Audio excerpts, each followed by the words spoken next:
much that can take. That's a huge, huge 5 o'clock and you're live. Okay. Welcome to the Quality of Life and Infrastructure Committee. This is May 31st, 5 p.m. And I'd like to call the meeting to order. We'll do a quick roll. I'm Dave Risberger. I'm here. Councilmember Davies. Here. And Councilmember Harrington. Here. Okay. Did everybody get a chance to read the draft minutes from our last meeting? Yeah, I did. I don't see any corrections. Any corrections? Okay. All right. Then let's jump right in here. Destination Oneonta, the events update. So. Hi. Hi. Oh, did you get a chance to look over the packet that we sent over? I did. Okay. So, more or less, Q1, there were no events to report on. And that's usually our down months anyway. That's when we do all our planning for the upcoming events in the year. Q2, we kick off in April. We did the visit with the Easter Bunny, which since COVID, we've been doing a visit with the Easter Bunny, which includes, it's almost like a walk-through activity station, and then ends with a photo with the Easter Bunny and a goodie bag. We replaced that with, we used that as a replacement for the breakfast with the Easter Bunny, which is what we were doing in the past prior to COVID. And we have found that we are actually having more visitors with the visit with versus the breakfast with, and it's actually more cost effective. The numbers that we saw, we did Easter basket raffles, so each kid got a ticket to enter and to win a raffle basket. So what we did was we counted them. There were a few people who were like, no, thank you. So we just marked them down as a pass, and we had a total of 180 entries, and each one of those children were accompanied by at least one adult. So our average number that day was somewhere between the 400 and 450 range. Even grandparents. Yeah, Like there were a lot with- of people. Yeah. It was good for the farmer's market, so that event we shared the atrium of Foothills with the farmer's market. So the farmer's market also got a little bit of a boost from it. They had people that they haven't seen before. Our clientele is a different demographic than their demographic currently, so it was nice for people. There were countless people that were like, what else is happening in here? So it was good exposure for them as well. Good. As you can see, there are some threats, weaknesses, challenges. Basically did a SWOT analysis for each event for you to break it down. The competition of other events, so that morning on that date, there was a breakfast with the Easter Bunny at the Hampton, and then there was the owl Easter egg hunt that day as well, which was in Fortin Park, but the weather was kind of gross, for the lack of a better term. That was the week that they flooded. Yeah, yes, it was. That was the week Fortin Park flooded. When we had all that rain and it flooded. So I didn't go to the owl Easter egg hunt, but I'm not sure how well attended or how that worked out for them. And I didn't ask because I didn't want to add insult to injury. Can I add, just Go ahead. offer one point of clarity? I like everything that you guys put in here. I think it's very detailed. It's great to look through. I enjoyed seeing this data for what seemed like the first time this year. So thank you. You may want to change the threats and improvements title though to something else, since I know what you mean by threats, but there are also other community activities. So. Well, threats to our event. Yeah. You may want to put Competition. Competition is better, because ideally, I'm sure you guys would agree, we want to make these all work together to bring more people come in. True. But if somebody's just at a glance sees that's not what we're doing. So It is a little negative, sorry. Yeah. I'll change that. I can see that. yeah, So make that whole thing an Easter Bunny trail. Oh, that's fun. that would be an awesome idea. Yeah. Which we did have some people that were like, oh, I went to the breakfast and now we're coming here. Yep. You guys could market that all together. That would be cool. Yeah, I just wrote it down. Thank you. So our recommendation is to continue with the visit versus the breakfast. And people like that because they use their own phone. If they're comfortable, sometimes people will say, could you take a picture with all of us? So it's nice that people have that option. Also, for those of you that don't know, volunteers are few and far between currently. So trying to do an Easter Bunny breakfast with the volunteer staff of 4 is practically impossible. Yeah. So that's that. I broke down what our website did, what our Facebook stuff did, what other means of marketing we did, where we can improve. And then our movie night was not what we had hoped, but we also had cold weather temperatures. We had to change the location kind of last minute, and anytime there's a rain date, it's hit or miss. You know, people plan for certain things, and then when it doesn't go that way, they just scratch it all together. So traditionally, that's done as a movie night in Muller Plaza, although in years past, when we've done that, we can't start the movie until like 8:30 at night because it's so light out, and then any child under 12 is ready for bed, mostly. But you never really had it in the beginning of May before, did you? The ones in Muller Plaza were always in May. They were one of our fabulous Fridays. In early May? Mm-hmm. Okay. So, and also the weather that pattern has completely changed. We've Looks gone cold. from seeing beautiful Yeah. Mays to very cold Mays and beautiful Octobers. So,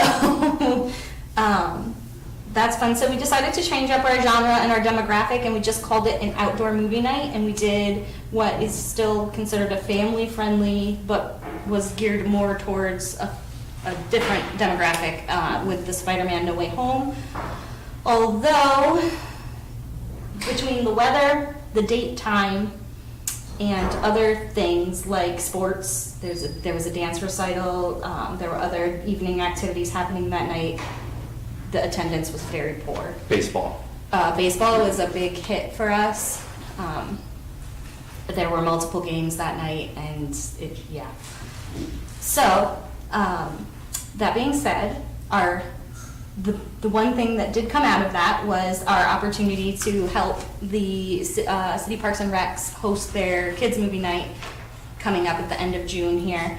And if we were to keep this event, we'd like to move it to a summer-only event, which would be in June or July, and we'll do it opposite of Parks and Recs if they continue to do it. If they do a kids movie, we'll do the adult movie, but we'll still keep it outdoors, but in like June or July.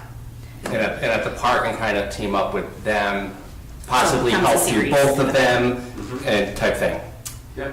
Our metrics on that were really great. We actually thought that it was going to be good. You know, we were expecting a decent turnout because that movie had just released. It actually shipped on April 12th, so it was only available to like watch and buy for 3 weeks. So we thought we had a home run, but baseball proved to show us otherwise.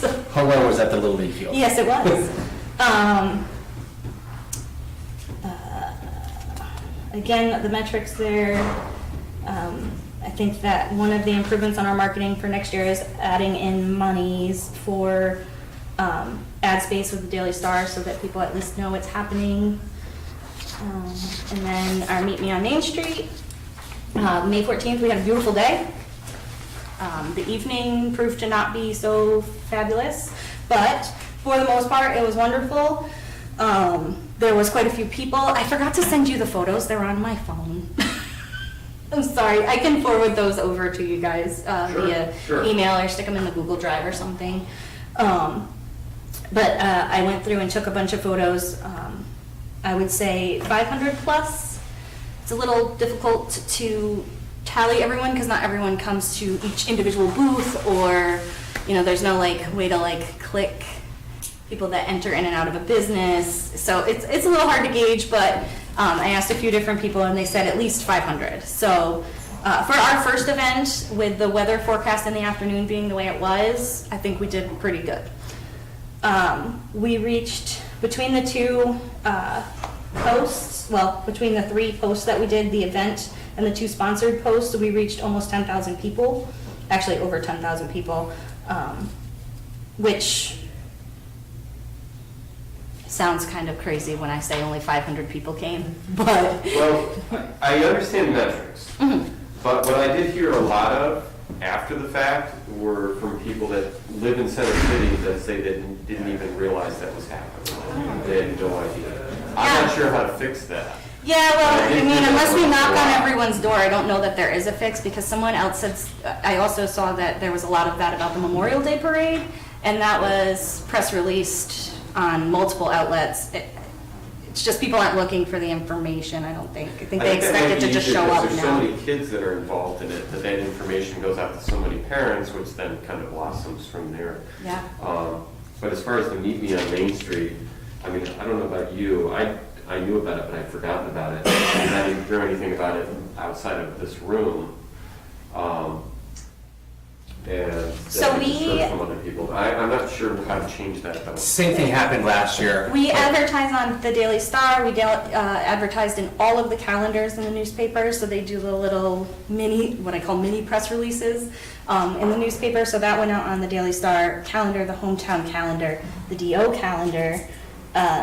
The Meet Me on Main Street? Uh-huh. Facebook events. There were Facebook So- events, sponsored posts, and multiple ads on 2 different radio stations. Well, it says failure, missed radio ads and missed calendar of events. Which That was calendar is that? on, so that was on the, I think the Easter Bunny one. What's on the Meet Me on Main Street one too? Oh, it shouldn't be.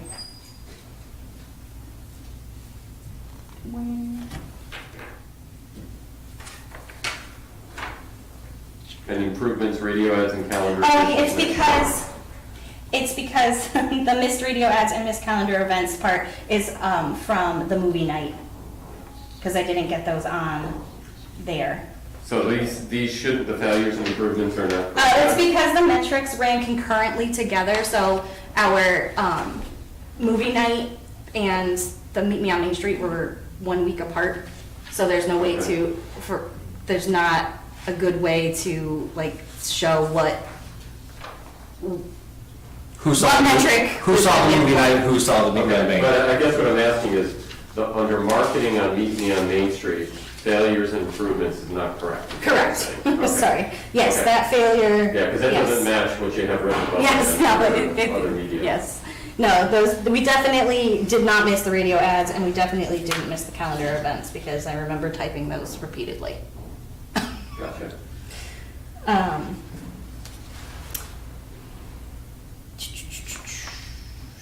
So we did do, which I didn't get, I sent out last week, but I wanted to give everyone some time to have an opportunity to do a follow-up survey. So you guys didn't see this, but out of 40-something people that I sent it to, I got 7 responses. Which was all the merchants, most of the merchants So down. I sent it to the merchants of the list that we had, and 7 responses is what I got.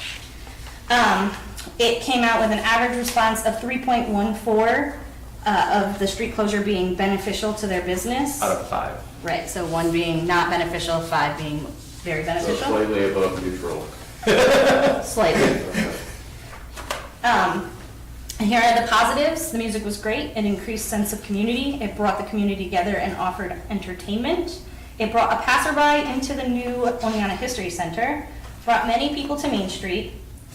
And this one says, I love the concept of the street closure. I think it's so fun and I support it in theory, but its current configuration, with our current configuration, our sales were deeply impacted. And one other person said it was a good sale day. Negatives were, no one knows what's going on, more PR. Hard for Door Dashers to pick up orders and park in front of restaurant. Street closure hurts my business, my sales are significantly down and I receive less incoming items compared to Saturdays when Main Street is open. No negatives. The people that came to Main Street weren't shopping, and then the other one was, it says as stated before, and that was the current configuration is not beneficial. We also asked them if they were in favor of shortening the street closure time. Out of 7 responses, 4 said yes, 3 said no. So that was kind of the long and short of that. So our recommendation for that is to, 1, shorten it, and it is, the way, I don't know how to word this, the street closure with the dump truck being in front of City Hall to benefit the ease of access for the church next door is a complete downfall for this end of Main Street. Underground Attic isn't happy with it. Nina's is very unhappy with it. I'm not sure how the other restaurants feel about it, but I know that They're unhappy they with feel having it. segregated. They told us that we separated. were segregating them because the truck was there. So it cuts them off. So we, You mean sort of blocks them from view of, People just stop. people think where the truck is, that's the They, end of they it. don't go yeah. past City Hall. So it's not beneficial to them, so they don't feel like they're part of Main Street. So they are not necessarily in favor of this event. So, Or where the truck is. well, yeah. If we the move truck gets then we moved have- back to where it was, but then we have the and pastor such from. as they've got events on that Saturday, on every Saturday? No, the person just, He wants to Get out. have, we were told he wanted it right away at all times. I think Greg was the one who told us that. yeah. It's probably a conversation for a different committee, but that is one of the biggest gripes we heard. No, I think we're the appropriate committee. Are you? to hear it. Okay. But I think that's a conversation we'd have to have with Greg. And I'd like to know who the guy is that you're referring to. That would be helpful too. I believe it's Whoever, pastor, preacher, whoever, priest. that's who I was told. Okay. I don't know what segregation. Well, maybe is. we can, I think a solution can be found with that. I agree. And I would agree with the merchants saying putting that on the other side and across from City Hall would negatively impact their business because that section of Main Street across the street from us here. It's busy. Is busy. Yeah. So we definitely want to include them in something like this. Yeah. And I know that day they did have a funeral. Which But they wanted it every week like that. So, we would vote to not have it like that every week, Okay. but, or every month. Yeah. It's not every week, thankfully. Okay. So with June 11th fast approaching, we should probably have that conversation with Greg soon. Yeah. and because at the same time, the one day Katrina was talking to, I was talking to Ralph from the police department. He called me, told me what was going on. I called Katrina, she's like, yes, I'm already talking to the other people, so then we kind of all Yeah. got together, and yes, that's what we're gonna do. But now we're finding out businesses don't like that. So we don't know who should talk to who or who we need to talk to. So our recommendation for that event is to shorten it, and there was a lot of advertising. They want more advertising. We don't have the dollars to advertise it, but more than we already are, but they don't do any advertising for themselves. So if they aren't gonna be if they don't have buy-in and they don't wanna advertise and help themselves, we can't do it for them. Like, I physically Right. can't. We told them that if you have a sale, if you have something going on, post it, we'll share it on the event, we'll share it on our social media, and there was nothing. Nothing. So, so we need participation, we need buy-in, we need advertising from them. And it doesn't need to cost them anything to advertise. A simple post would do. I just need to know that it's there, because I don't spend my days on Facebook scrolling through, unfortunately. Right. And shortening the time, I think, also will make a difference. It will help people with DoorDash, and it will help. I think it'll help in general. I still think that, I know we all talked about 9 to 9 being too long. I still think 11 to 7 is too long. So, okay, so this was 11 to 7, so what are the next ones going to be shortened to? We are suggesting either 11 to 4 or 12 to 5. When we did the full survey of the merchants, their suggested street closure time, like we asked them, what's the best time for a street closure? And the majority of them was 12 to 5. Okay, so that's what you're leaning toward.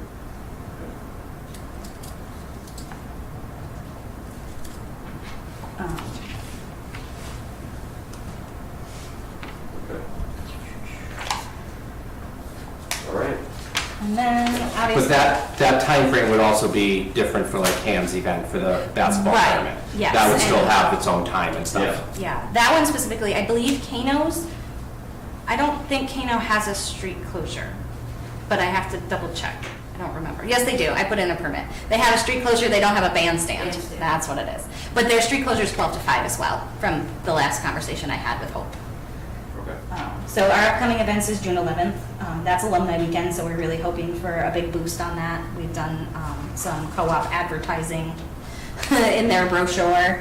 And then- I just want to, I definitely want to get through everything that you want to get through, but we have to be mindful of time because we have other items on our agenda too.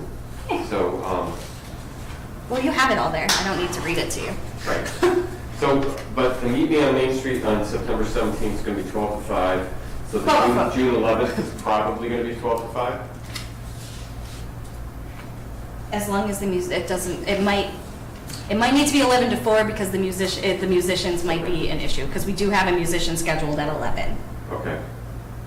So I think the safer bet's 11. We wanted to kind of check with you guys first to Yeah, I see wasn't what, making any to see what you decisions. guys thought about that time frame before totally making the decision, if that makes sense. What are your thoughts? I'll leave it up to you guys, what you guys think is better. See how this time works and then go from there. I mean, if you got a musician at 11 o'clock, I mean, unless you're gonna move the musician, I guess you gotta kinda have it at 11 o'clock. I mean, it's an acoustic, so I don't think it's difficult to move it. It's just that one. Whether they can, Yeah, it would shimmy everything if we do it at 12. Mark Paquette put 45 minutes in between each Yeah. band, and they're all like, well, now we realize we don't need that much time, so if we just shorten that for like 15 minutes, then kind of bump everybody up, so there's not that 45 minutes of no music. So we gotta check with just a couple of bands to make sure that they can play possibly half hour, 45 minutes earlier. okay. The only other thing is the rain date, which is, Tough. yeah, so it's impossible for us to reschedule these for the following Saturday and have all the things that we normally have. We wouldn't have vendors, we wouldn't have the same musicians or any musicians last minute like that. So we're suggesting one rain date Mhm. of At September the 3rd end. to like encompass all of I it. think that's a good idea. Great. Awesome. Do you guys have any other questions for these guys? No, I think back to your question about the time, if the 12 to 5 is the preferred time of the vendors, I think that, trying to help them out as well, so it needs to work for everybody, so. Thank you, we appreciate that. I think it's, as long as they realize that with the musicians, you may have to adjust a little bit for this year, but for next year. Yeah, yeah. Learning curve on this one. Yeah. We'll have it all squared away by September, I promise. And thanks for the report. Yeah, no problem. I'll change that to competition. Yeah. I think We'll see you in a few months. All right. Thank you. Thank you, guys. Okay, so, let's move on, fair housing plan. Judy. So the Housing Commission prepared the Fair Housing Plan and is recommending it for adoption. I believe you guys all received it. So it's a pretty basic concept that we need to have a program in place to deal with fair housing issues. The Community Development Director has been designated the fair housing, what's the name of that person? And basically, we will take complaints if they come in, and we will determine with the person making the complaint the next step that they would like to take and which agency they'd like it to be presented to. We'll have promotion of fair housing activities and education for the public of what that means. A lot of this will be on Fair Housing webpage in the Community Development Department on the city's website. And basically it's required by our grants, one of our grants programs, the Community Development Block Grant Program, but it's also just the right thing to do. So we're looking to get this to council for them to be able to approve it and adopt it. I'm gonna let you guys go first. Any other questions? So I guess my question is, I mean, I think this is, we have that, this is something important to do, and I think it's not, I guess process-wise, does it need to come, then go to legislative, or is this something that we just adopt as a I think council? this is a plan that just needs to be adopted, similar to our comprehensive plan. I don't think it's a legislative item. Who wrote the plan? Audrey Beckenstein from the Housing Commission and Joan Fox and I reviewed it, had comments on it, and it also was reviewed and okayed by Dave Merzick. I think it should go from us to legislative. For review? Well, it's not, well, no, it's not a law. I have one question that I'm wondering if we need to add into this. And if you go to page 4, enhance understanding of fair housing by, under number 3, enhancing understanding of what constitutes affirmatively furthering fair housing by organizing training for, says city staff, members of the Housing Commission, common council members, representatives of sub-grantees of CDBG Home and any all other HUD grant programs. The first thing I thought is, should we have members of the Planning Commission on this included? Since I keep thinking of the number of times we've tried to build low-income housing in the city limits, and what's happened every single time. Sometimes it's gone to Planning Commission and it goes through the process, and then it's been rejected. Other times it barely gets to the Planning Commission, they immediately reject it, partly because of the public coming in and being against the projects. So, should we have the plan, looking at the rules and what can happen through the fair housing plan, and what our responsibilities are as city officials, and what the Planning Commission is responsible for, and so on and so on, would it benefit them to be part of regular training with everybody else? I think they already get that when they go through, like when I was on the zoning board, I had to go away. Well, zoning's different. Yeah, but planning goes with it. Planning goes with up to us with the training when we were up at the Sagamore. But are they talking about fair housing? You can sign up for classes, and they actually have like lawyers and stuff come in and teach you. So if that's one of the ones that you want to go to, you sign up for it, you go into that one. You get trained on. Scott, is that training required of everyone? You have to do training by the state. Carrie probably knows more about it than I do, but But what specific training does it say? And if so, would it behoove us to put this in here anyway? I think the state, if I'm trying to remember with the zoning board, there were certain things we had to take for what we were on. But I don't know. I feel like it wouldn't hurt to put it in here to make sure that Oh, I don't care. they know what rules they have to follow. Let's say if there's a low-income project coming into town. I mean, I just think of when the laws at Dietz came through. Mhm. I think part of what sold it to the council is that it wasn't all low-income housing, even though we need a significant amount of low-income, medium-income, and high-income housing being built around here. But if it had been all low-income housing, I don't think it would pass. Maybe it shouldn't have passed. I mean, I wasn't sitting here, so when all that came in.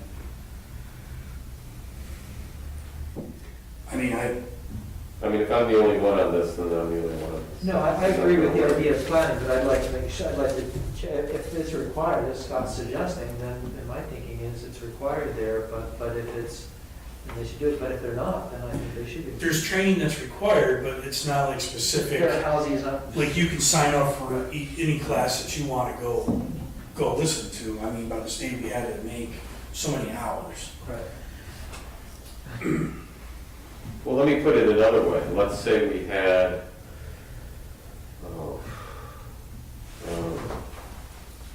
because the fair housing is not just income, that's the I say the more training somebody can get, the better. I mean, knowledge is power. If you know what you're supposed to do, that's, yeah. if you don't have the knowledge, that's where lawsuits tend to come in.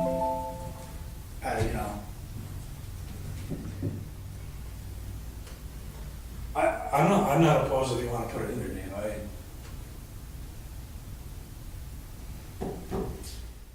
Okay, I mean, part of me looks at it as, okay, if they're already getting the training, great. So why not enter it in here to make sure that it continues? But, No, I agree. I think we can have that in Okay. there. Question, Judy, perhaps for you, do we have to reauthorize this, or once we have it, we have it? Because I'm just trying to think, maybe we want to kind of keep a little bit of a catch-all phrase to say other groups as needed, because if at other times we might create another commission or something else, if we are talking about trying to become a city that's a little bit more of a destination for immigrants, maybe if there's a commission or some group that oversees that, including them there. So if we're going to be, reauthorizing this every couple of years, probably don't need it now, but if this sits for forevermore, I think we might want to include a catch-all category. And I don't know. You can certainly do that. I think this will sit unless we update it, Okay. or until we update Would it. it be a good idea though, instead of like we're just going through our comprehensive or our emergency plan, would it maybe be better if we put something in there that we open it up once a year just to look at it, even if it's just to say, yeah, it's fine, we don't have to do anything, we're meeting everything, or I think so we don't get behind, or? I have to provide you with a report right, annually. So at that time, we'll get that on our community development calendar. And at that time, you could do that then. yeah, and I think that since you have to do that anyway, I think if there's issues that you see, I mean, that's when it can be discussed and it can be brought up. Yeah, and I think that would be in April, because April is Fair Housing Month every year. So Yeah. we'll try to do that month every year. And So how do we want to change this? Do we want to change number 2 to members of the Housing Commission, Planning Commission? And just those 2, or do you want to add any other? And I would say other boards, commissions as needed or as Okay. required, but again, I'm just trying to keep it open.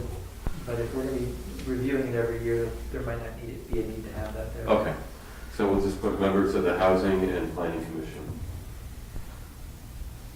Okay, Friendly amendment? yeah. Okay. Any other questions about it? I think it looks great. yeah, Audrey did a great job. Very, very glad she took it on. Okay, so why don't we have a vote to push this forward to the full council then? Scott, you all for it? I am, I have a concern, but I'll talk to Dave Mersey about it later, Okay, so. all right. But for now, you're okay with it, Philip, moving forward? Yeah, I believe it belongs in front of the council. Okay. You want to share us your concern? We do a lot of work with OFO, Mm-hmm. and since one of the representatives wrote this, I have a concern with that. And I know Dave sits on the board with OFO, he's our attorney. Mm-hmm. I'm just worried about kind of a couple of conflicts, possible conflicts or hearing conflicts with that. And why a different attorney should look this over first. David did. David sits on OFO though, as a Oh, secretary, a different I attorney? believe, or treasurer or something like that.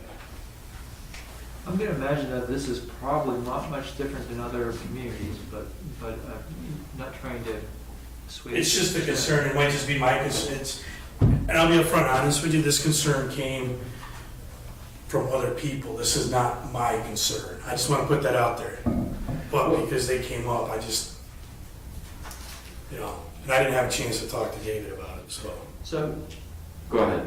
well, I was gonna suggest this, is that, we put this up to full council in the meantime, that we And have that's- that conversation, and Yeah. then we're gonna have I would suspect a larger conversation about this at council, maybe not, I don't know if it's gonna be on the consent agenda or not, but maybe that can come up then if that particular concern has not been addressed. And that's why I said I believe that this belongs up at full council. Right, okay. Like I said, that's not my concern, that's from a couple other people that approached me. So I guess But, and in full disclosure, it's from a couple people on the housing commission, and since the last meeting that we had on the council, they've reached out to me, and so I don't know what. I guess I'm just confused about what would be a conflict of interest and how that would impact the adopting of this particular. Yeah, that's my concern as well. I don't understand what the conflict would be necessarily. Judy would be the fair housing officer, but other than that, I don't know what direct conflict there would be, I guess. So, now, I'm not trying to say that I you don't shouldn't have know a because concern. they wouldn't. I just don't understand it. Because when I kind of asked the question around that same premise, and it was more, well, we do a lot, you guys do a lot with OFO, and then, they're the one that's writing this, and is this, so. Okay. Well, yeah, so, yeah, I guess we should, So, right. yeah. But I also told them though too that, it wasn't just, like Judy was involved and, but it's there are a couple from their concerns, but like I said, it's not my concern, it's theirs.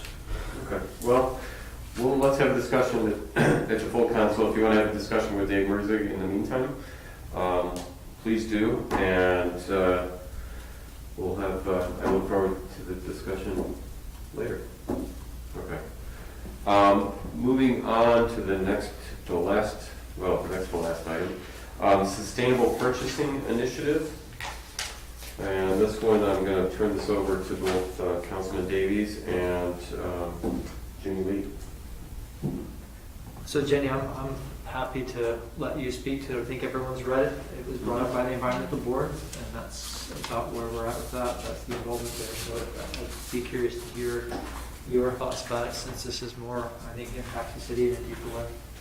Well, we have several questions, and what we're looking for is a little bit more direction as far as what you want to see implemented. For example, when we go to the site, there's many categories that are listed at the site. For example, we're going to be looking for green initiatives on construction. If you are, then are you requiring the city to bid it with and without the green initiatives? It's going to be quite a bit more expensive right now with the technology. For example, OPT, organic brake pads, that'll be triple the price. Cleaning supplies, that will be pretty easy, but also the purchasing agent is concerned about enforcement of the policy. And how would we know that everybody that is ordering their supplies on their own, because department heads are able to order under a certain dollar amount on their own without going through purchasing, if indeed that they are following the Green Initiative guidelines. So we're concerned about what you're looking for as far as enforcement and what categories you want us to be looking at. So we need some more guidance. We weren't ready to suggest that the purchasing policy be amended, because we need some more guidance on what you're looking for and how far you want to take it. Right. Well, let me be clear, this is the environmental board. This Okay. is not me, I'm bringing it forward from the environmental board. I think what I'd like to do, it sounds like, I have things here, if you have a list of questions or things that you would like to have clarified, I'd be happy to bring that back to the environmental board and ask them to clarify these. with what they're doing, because they're outsiders looking at a process, they don't understand the insider understanding this, and I think you could be able to tease that out. So, yeah, I think those are all very good questions that will help for that conversation and clarification, if you're okay with that. I'm not trying That's fine, to yeah. brush off your concerns, mostly I'll be happy to take them back. Okay, yeah, that's what, I will, I know that Chris Yakabuchi has already put out an email to get input from the other department heads, so we can gather everybody's questions Great. and send them on to you. Perfect, and I'll bring back the environmental board. I think above all else, the environmental board recognized that this at least was one of the conversations that we're not gonna be able to do everything, you know, but I think the key line was transition. So we began trying to move in a direction of having more sustainable practices within our purchasing. And recognizing it wouldn't happen overnight, and recognizing that in many cases, we can't sit there and triple our budget because everything else is cost more. So, but I think it'd be good to have them think about some more guidelines about what it would be and how they would kind of go about setting the parameters, like what's most important, you know, how they want to think about that. Okay, thank you. Yeah, we just wanted to know, you know, as far as what goes, because the concept, we all support the concept, and All right. I'm sure I can say that for everybody, that we all support the concept. But once you implement the policy, trying to enforce the policy and actually make it work can be a little bit more complicated than just running with the goal itself. So we just want to make sure that we are doing, you know, what the committee is asking us to do. Right, and also let me be really clear that speaking for the board, and I don't speak for them, but being the liaison, they recognize that there's been a lot of effort by the city, and they were very thankful of that. And they've had some really great conversations with Greg and others about this. So just more trying to, try to kind of nudge things along where they might be able to make some improvements. So, but I will certainly bring these back to them. I think the next meeting they have is, I think, 2 weeks, I believe, in June 14th? So June 14th. So if you have those back to me by that time, I'll be happy to bring those questions and concerns to the board. Okay, thank you so much. David, did you need to add anything to that? Did you guys have concerns or thoughts about it? Chris's email. My only concern is what you brought forward as far as tripling the prices on things. I think that for the time being, obviously, I don't think we can do everything, but it would be nice to know what's doable, and we try to do as much as we can. But I think as time goes on, pricing has been shown to get better and better at this stuff. And I would strongly suspect the position of the board, again, and I'll let them speak for themselves, which is what I'll bring back, and would be, there's things that are unreasonable. Triple the price of something is very clearly unreasonable. But there might be places where it's very reasonable. Public opinion looks, well, great, let's do that, right? So I think I think they're very much realists and recognize that movement in a positive direction is still movement. So as long as we're kind of doing that. So, but I'll be happy to bring this back to them. Okay, thank you. Thank you. Thanks for. Scott, do you have any other questions on this? No, it's a first step. I think it's a good step. It's a look at long range. I know last time we talked about electric buses, he said it wasn't quite there yet, so. Yeah, and you guys are looking at this all the time. these days. Yes. Right. Yeah. We've been participating with NICEAG and RGR, I think it's called, on a 6-month study. So we're getting towards the end of it now. Okay. But right down to where we apply for funding and who we can apply for funding. That might be good for them to So do that as it's well. been a really cool experience. We've learned a lot. There's been many people involved, so Greg, Chris, and Charlie, and myself, so, and not just one department, and all of us. Good. Thank you. Good. Got a good team working on this. But again, that was not to take away from anything that people are already doing. Recognize there's a lot of good stuff going on. I think just the environmental board is just thinking that if we can kind of codify this, it's all good. It goes in the right direction. So Right. Yeah, well, that's the environmental board's job. I think Gary called in the environmental conscience of the city. So. I think that's fair. Okay, you had one more item you wanted to? Yeah, this might be something that's even the wrong place, and it might be more I want to have a conversation back here, but I was approached by the members of Union Street that are interested in doing having a block party, so I said I would bring that up. Is there a process that we have for apply for a permit? Is it just, that's it? Apply for a permit, is that simple? It's the first time with that, so they would need to allow time for it to come in front of the council. But, yeah, Okay. permit, let us know what streets they're looking to close. We get in touch with public safety and transportation and flesh out the best routes to make it happen. Are they gonna invite you since you're not over there anymore? I did, they did say that I was still, past members of Union Street were still invited, so. All right, I'll let them know. Thank you very much. That's it. Okay, do you have anything else you wanna bring up, Scott? Yeah, again, this isn't me, this, somebody reached out, and I thought this might be the appropriate committee to discuss this, but Memorial Day Parade, they had some concerns. I was not there, in full disclosure, I didn't go to I was not around for it, but they said that the street kind of looked dirty. I don't know if there's any truth to that, it's just their concerns. The walkway wasn't open to get to the parade, but it was opened up after the parade was over so people could leave.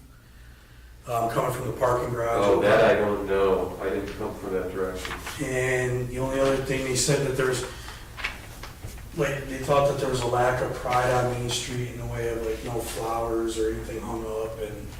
Well, So this is. they're correct about that. I noticed that none of we have no plantings out in any of the pots, but I wasn't sure when we normally get that done. And it's all volunteer work. I did see this morning, we had people out doing a little bit of work on the small hedges that we've got. But they're correct, there's no flowers on Main Street. But I don't know when that normally. Right. About the ballpark for when it should be. I know that they've been working getting all the pots ready. They did that in the last couple of days. But do we have that stuff usually before the Memorial Day Parade, or is it always I after? can't answer. We'll find out the answer. But I would agree with you on that. I don't know that I would agree that the street was dirty. There's nothing that stood out. I didn't come down Main Street until after it was well open. I think it was like 5 o'clock at night or whatever. It was a good turnout, But a lot yes, of people there. I saw pictures and stuff. Yeah. Yeah, like I said, full disclosure, I was not there. So, I was standing on a roof, full disclosure, so. That's just some concerns that were brought up. They wanted, because they thought it would be, because it was coming out of COVID and with everybody there. Yeah.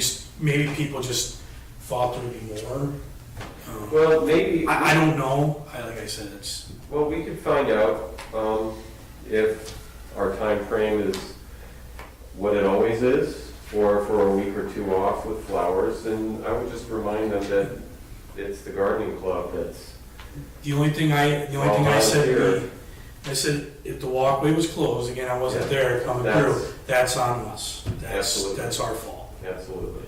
And that's something we can make sure next year we're on top of, but. Yeah, I think most people don't realize too, if that's locked, they don't know who to call. Because I believe we call it the police department. Yeah, but most people don't realize that. That was, So, but I had 2 people call me with that concern, so I just thought I'd bring it forward to this committee. I didn't know where else yeah. to bring it forward. And I parked in the lower part of the parking garage, but I walked up the steps and walked around, so I didn't even get over to the other end, which is unusual for me. But the pictures I saw looked like everybody's having a good time, so that was.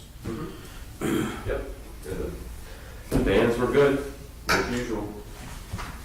So, It looks like you're on a roof. I was at work this morning too. all right, I think we'll call it a wrap. Thanks, guys. Thanks.